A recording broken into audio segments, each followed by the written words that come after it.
Aí pessoal, beleza? Eu sou o Enoque, estamos aí na casa de estudante da Faculdade de Agronomia e Veterinária aqui, se preparando para fazer essa pequena fogueira aí.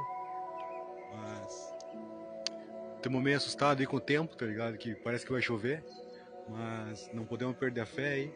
Aí mais tarde, quem puder conferir essa fogueira aí, temos uma atividade aí. É nóis aí.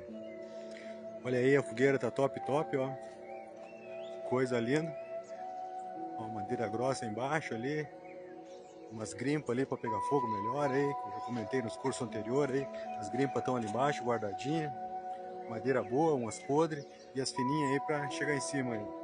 O grande problema aí é esse tempo aí, ó, que não tá colaborando muito. Mas vamos ter fé em Deus aí, pé no fundo, é nóis. Se gostou, pode curtir. Até mais, um abraço.